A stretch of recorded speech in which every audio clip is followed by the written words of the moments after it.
all right, this is supervisor training, running a shift, and I'm going to talk about passing the baton.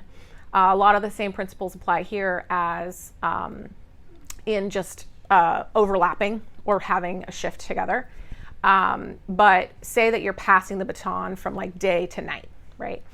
Or you're writing your supervisor notes for the person the next day to sort of look over and be like, okay, what's the status on some of these running projects that we're passing off to each other, you know, continuous. It's going to take everybody's contribution to complete them.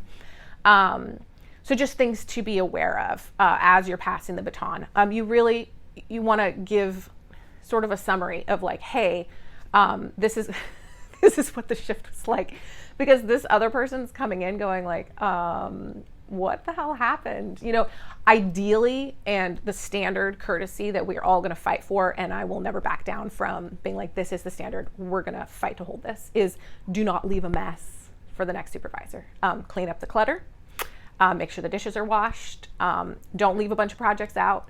Do not assume that the person coming after you is going to have the margin to continue the projects that you were working on. So don't make them clean those up.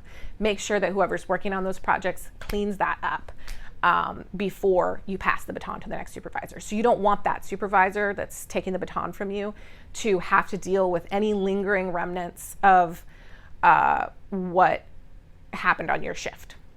They're going to have a very different shift. And this is especially dramatic in the summertime when the day shift has this opportunity to get a lot of things accomplished because we're slower in the daytime. And then the night shift is just going to have time for people. So don't make your night shift clean up after you.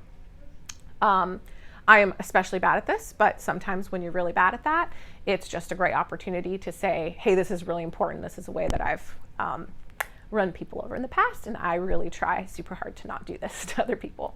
That's why we have checklists, closing lists, things like that. And that closing person on that shift, again, because this passing the baton applies to the morning, right? So that's where supervisor notes are just like nice to know, because you want to know what happens. It's not an excuse for leaving the store dirty ever, but that information can be really helpful because maybe someone didn't show up to work. God forbid that happens every once in a while. And maybe you were short-staffed, right? Or maybe there was a tour group that dropped off and there were like 4 tour buses and they all unloaded in front of the store. And, your morning shift might want to know that information in the supervisor notes so they can understand why the store is in the condition that it's in, because usually you leave things in a different state than you left them. At least in terms of like how much this project that everyone's working on to complete has been completed, right? They're like, why didn't you get any of this done? Like, there's no waffle cones. You had a waffle cone person for like 4 hours. Why is the cabinet bare? And why am I coming in and dealing with this? Well, maybe it's because all hands were on deck serving customers. So that's just a courtesy. Give people information. It will build your relationship. It will protect harmony, lower anxiety. We never use information as an excuse to not leave a mess for someone else to clean up, but the information is really good for protecting connection.